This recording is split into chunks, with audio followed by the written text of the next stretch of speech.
नमस्कार साथियों, मैं पंकज कुमार वर्मा की तरफ से आप सभी का अभिनंदन आभार। आज हम लेकर के आए हैं संख्या एवं संख्या पद्धति का भाग 7। तो आइए देखते हैं। पहला क्वेश्चन इसमें है, शुरू में तापक्रम 18 डिग्री सेंटीग्रेड बढ़ता है, फिर 23 डिग्री सेंटीग्रेड घटता है। यदि प्रारंभिक तापक्रम 27 डिग्री सेंटीग्रेड हो तो अंतिम तापक्रम क्या होगा। क्वेश्चन कह रहा है कि शुरू में तापक्रम जो है 18 डिग्री सेंटीग्रेड बढ़ता है, फिर 23 डिग्री सेंटीग्रेड घटता है। यदि प्रारंभिक तापक्रम 27 डिग्री सेंटीग्रेड हो तो अंतिम तापक्रम क्या होगा। तो आइए देखते हैं इसको। प्रारंभिक तापक्रम 27 डिग्री सेंटीग्रेड दिया हुआ है। जो प्रारंभिक तापक्रम है वह 27 डिग्री सेंटीग्रेड दिया हुआ है। प्रारंभिक मान में 18 डिग्री सेंटीग्रेड की वृद्धि होती है। तो जब वृद्धि होगी तो 27 डिग्री सेंटीग्रेड में 18 डिग्री सेंटीग्रेड हम वृद्धि कर देंगे तो कितना हो जाएगा, 45 डिग्री सेंटीग्रेड टोटल हो गया। और फिर उसके बाद कह रहा है कि 23 डिग्री सेंटीग्रेड घटता है, तो घटा लेंगे। वृद्धिमान तापमान में कमी के पश्चात अभिष्ट मान 45 degree centigrade minus 23 degree centigrade equal to 22 degree centigrade आपका आंसर हो जाएगा। तो जब भी ऐसा क्वेश्चन आए जो बढ़ने के लिए पूछे और प्रारंभिक तापमान दिया हो तो उसमें पहले ऐड कर लेंगे, उसके बाद घटने की के लिए बोले तो उसको थोड़ा सा घटा देंगे और फिर जो आएगा वो आपका आंसर हो जाएगा।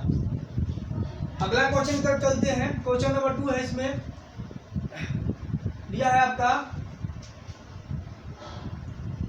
3 है, फिर -2 ब्रैकेट में multiplied by -3 multiplied by -4 multiplied by -5 और मल्टीप्लाइड बाई -6। इसको सॉल्व करना है। तो सबसे पहले हम क्या करेंगे, 3 का -2 में मल्टीप्लाई करेंगे तो -6 हो जाएगा। -3 का -4 में मल्टीप्लाई करेंगे तो 12 हो जाएगा और माइनस माइनस मिल करके क्या हो जाएगा कि प्लस हो जाएगा। जब माइनस का माइनस में गुणा होता है तो माइनस हट जाता है। मल्टीप्लाइड बाई -5 का -6 में जब गुणा करेंगे तो भी माइनस हट जाएगा और 5 6 जा 30 हो जाएगा। अब इन सबका मल्टीप्लाई करेंगे, 12 का 30 में मल्टीप्लाई करेंगे तो 12 3 जा हो जाएगा 36 और 0 को यहाँ पे लगा देंगे और -6 से जब मल्टीप्लाई करेंगे तो 720 माइनस में आंसर आपका आ जाएगा। इसके बाद क्वेश्चन नंबर 3 आपका है, दिया हुआ है 9 + 7 ब्रैकेट में छोटा ब्रैकेट है और दिया हुआ है 9 + 7 और उसके बाद से डिवाइड बाई 4 × 5। इसी को सॉल्व करना है, छोटा सा है। सबसे पहले मल्टीप्लाई नहीं करते हैं, सबसे पहले हम डिवाइड करते हैं। जो बॉडमास का रूल होता है उसको हमने आप लोगों को लिखवाया नहीं है। बॉडमास का रूल जो B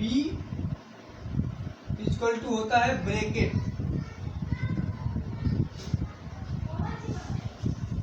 O फॉर होता है ऑफ,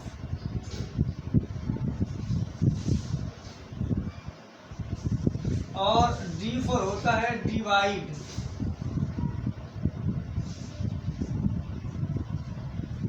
BOD, M फॉर होता है मल्टीप्लाई और BOD M, A फॉर होता है एड और यस फॉर होता है सब्ट्रैक्ट।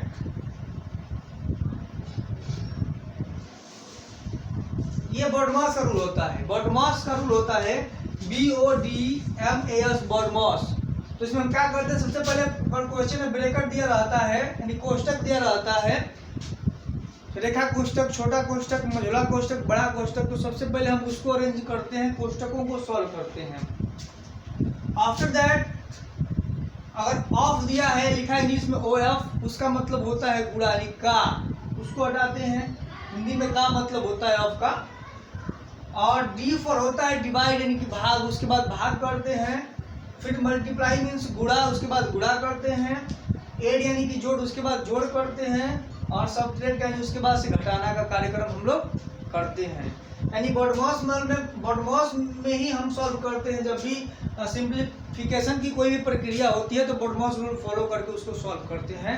पहले ब्रैकेट हटाएंगे, फिर ऑफ को सॉल्व करेंगे, फिर डिवाइड करेंगे यानी भाग, फिर गुणा, फिर जोड़, फिर घटाना। तो ब्रैकेट और ऑफ बहुत कम दिया रहता है, बाकी ये भाग, गुणा, जोड़, घटाना ज्यादा दिया रहता है। तो सबसे पहले भाग करते हैं।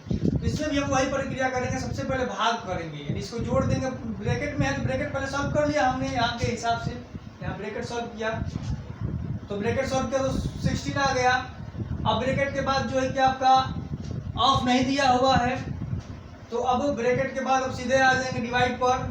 तो यहाँ पे हम डिवाइड करेंगे 4 से 16 को, यहाँ ब्रैकेट सॉल्व किया 16 और 4 से 16 को डिवाइड करेंगे तो कितने बचेगा 4 बार, और फिर उसके बाद 4 से 5 में मल्टीप्लाई कर दिए तो हो गया 20। तो आपका आंसर ये हो गया। अगला क्वेश्चन आपका है question number 4, 37.188 is divide by 3.6 यानी कि इसको डिवाइड करना है, भाग करना है। तो भी हम बताए हैं आप लोगों को कि जब भी पॉइंट अरेंज करना होता है तो पहले नीचे का जब पॉइंट हटाएंगे तो देखेंगे नीचे के पॉइंट के बदले ऊपर गुणा में 1 लगा देंगे और देखेंगे नीचे कितना स्थान है, अंक है पॉइंट के बाद। तो पॉइंट के बाद 1 अंक है तो 1 अंक को हम क्या करेंगे यहाँ पर 0 लगा देंगे।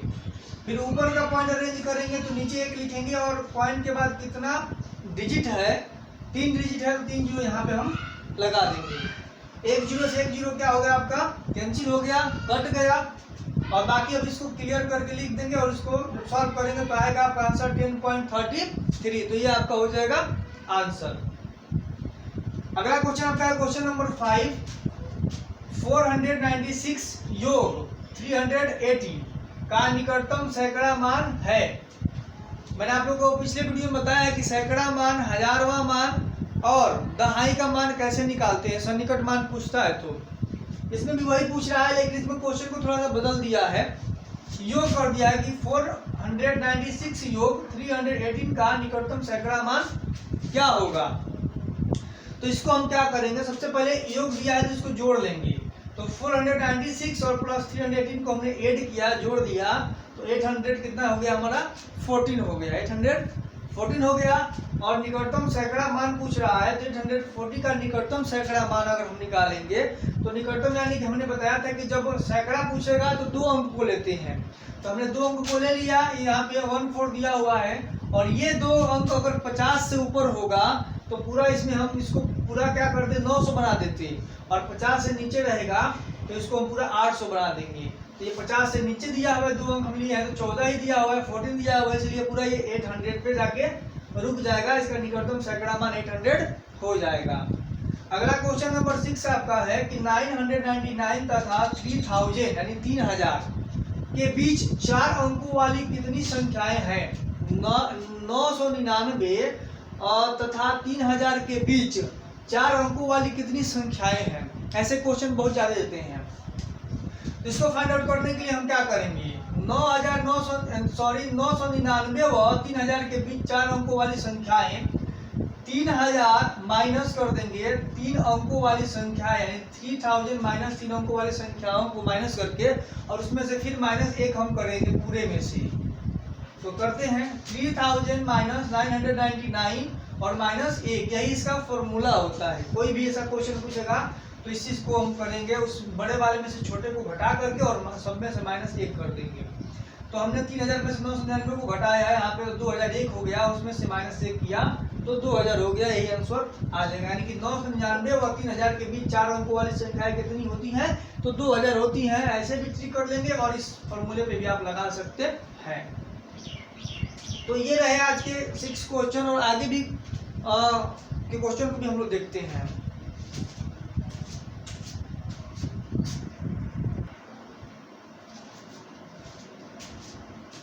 अगला क्वेश्चन है आप लोगों का, कोई क्वेश्चन नंबर 8 है, कोई 2 अंकों वाली संख्या तथा उनके स्थान परिवर्तन से बनने वाली नई का संख्या, कोई 2 अंकों वाली संख्या तथा उनके स्थान परिवर्तन से बनने वाली नई संख्या छूट गया है, ये संख्या होगा यहाँ पे, का योग 110 है।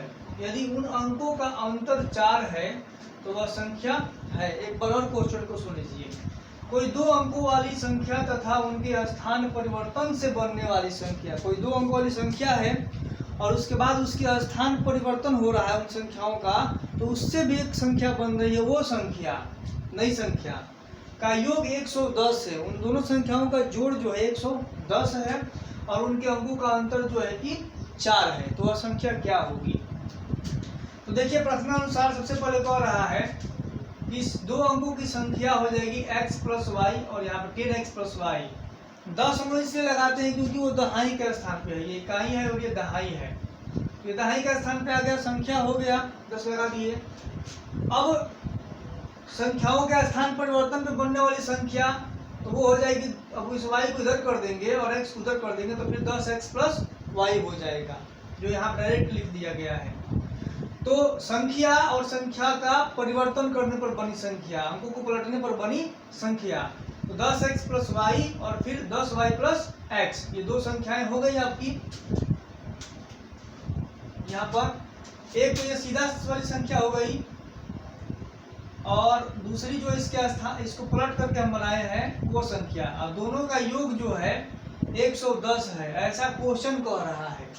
तो दोनों का योग 110 हमने कर दिया। अब हम क्या करेंगे, इसको सॉल्व करेंगे। तो 10x और 1x मिल करके 10x और 1x मिल करके 11x हो जाएगा, 10y और 1y मिल करके 11y हो जाएगा, इक्वल टू 110 रह जाएगा। अब जब दोनों में 11 यहाँ पर भी है 11 वहाँ पर भी है, तो दोनों में 11 है तो कॉमन कर लेते हैं जो दोनों तरफ होता है। 11 को हम बाहर निकाल देंगे, निकाल दिए। अब बच गया x plus Y equal to 110 बच गया। अब 11 गुणा में हो गया इसके, जब इधर जाएगा तो किस बराबर के बाद इक्वल के बाद जाएगा तो किस में लग जाएगा, डिवाइड में लग जाएगा। हमने बताया है आप लोगों को, ये डिवाइड में जब लग जाएगा तो ये कटेगा तो कितना हो जाएगा आपका x प्लस वाई का वैल्यू 10 निकल गया। तो x plus Y equal to 10 निकल गया। और दूसरे कंडीशन में कह रहा है कि उन अंकों का अंतर 4 है, अंकों का अंतर में x और y दो अंक है, तो दोनों का अंतर क्या दिया हुआ है, 4 दिया हुआ है। तो यहाँ से हमारे दो समीकरण निकल गए और दो समीकरण निकल गए। हम समीकरण को सॉल्व करेंगे। तो समीकरण सॉल्व करने के लिए हमको सबसे पहले देखना होता है कि चिन्ह एक समान है कि विपरीत है। अगर चिन्ह एक समान होते हैं तो उनको घटा दिया जाता है और विपरीत होते हैं तो जोड़ दिया जाता है। तो इसमें देखिए चिन्ह क्या है, एक प्लस और एक माइनस है, यानी कि विपरीत है। और विपरीत है तो हम क्या करेंगे, इन समीकरणों को जोड़ देंगे और लिखेंगे जोड़ने पर।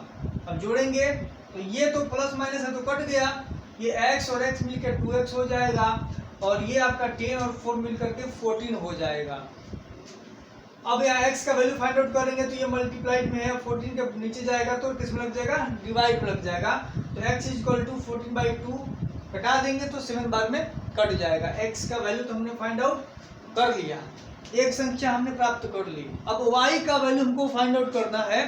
तो y के वैल्यू को फाइंड आउट करने के लिए हम क्या करेंगे, तो y के वैल्यू को फाइंड आउट करने के लिए हम x का जो वैल्यू निकला है वह समीकरण 1 या 2 किसी भी में रख देंगे तो y का वैल्यू फाइंड आउट हो जाएगा।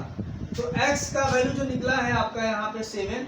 अब x का मान पुनः समीकरण 1 में रखने पर, अब समीकरण 1 में जब रखेंगे, समीकरण 1 हम लोग का x plus Y equal to 10 है, तो x की जगह पर रख दिया हमने 7 प्लस वाई और इक्वल टू 10। अब इस 7 जो है यहाँ पॉजिटिव है, प्लस में है, इधर जाएगा तो निगेटिव में माइनस में हो जाएगा। तो y equal to 10 minus 7 equal to कितना निकल गया आपका, 3 निकल गया। तो x इक्वल टू 7 निकल गया और y इक्वल टू कितना हो गया, 3 निकल गया। अब संख्या हम बनाएंगे तो संख्या x y हो जाएगा, मैंने संख्या जब लिखेंगे तो x y हो जाएगा, x दहाई पे और y इकाई पे। तो यहाँ पे 7 हो गया दहाई पे, 3 हो गया इकाई पे, तो संख्या हो गई 73।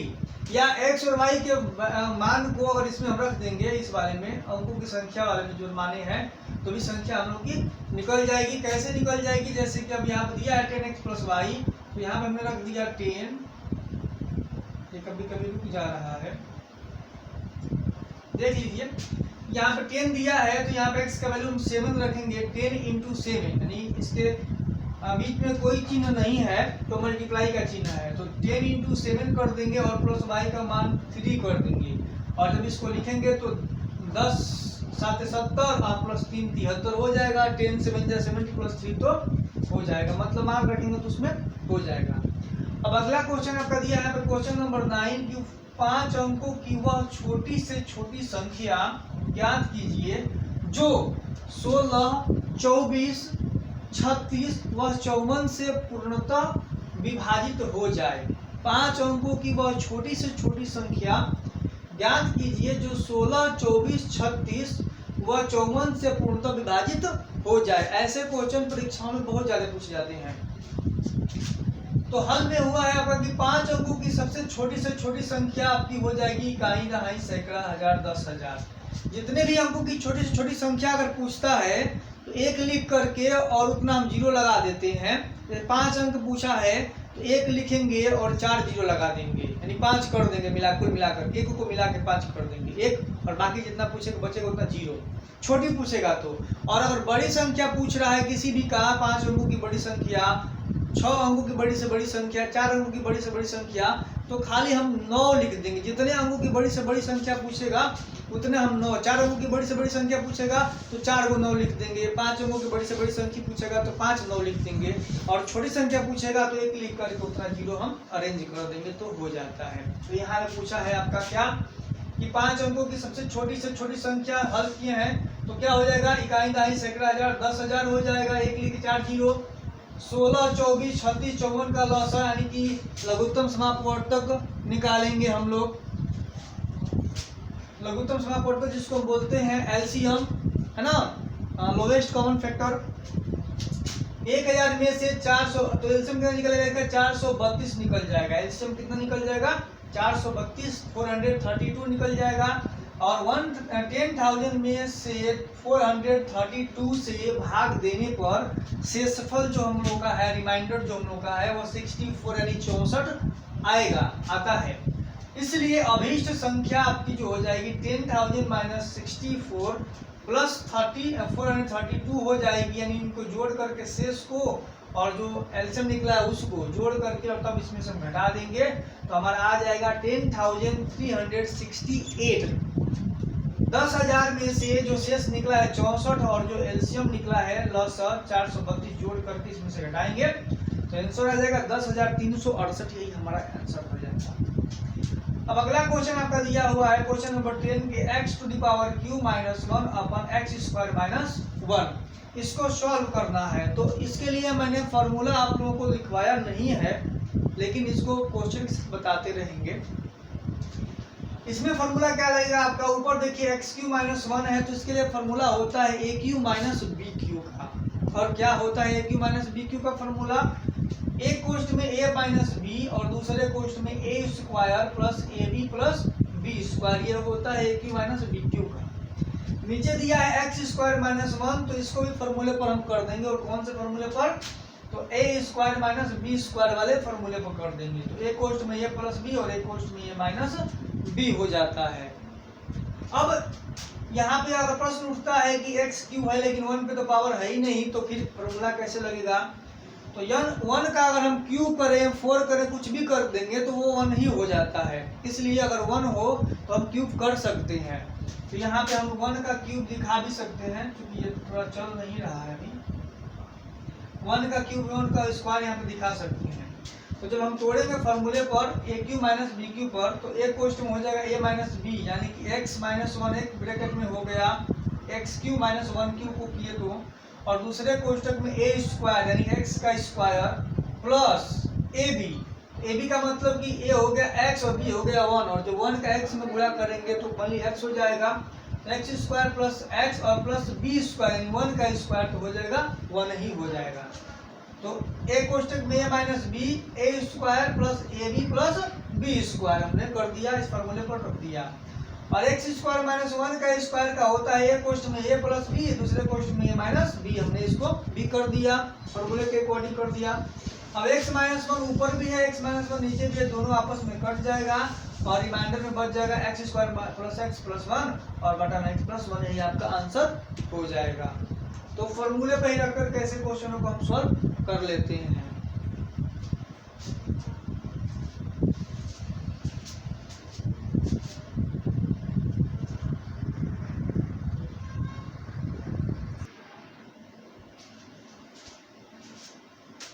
तो आज की वीडियो में बस इतना ही।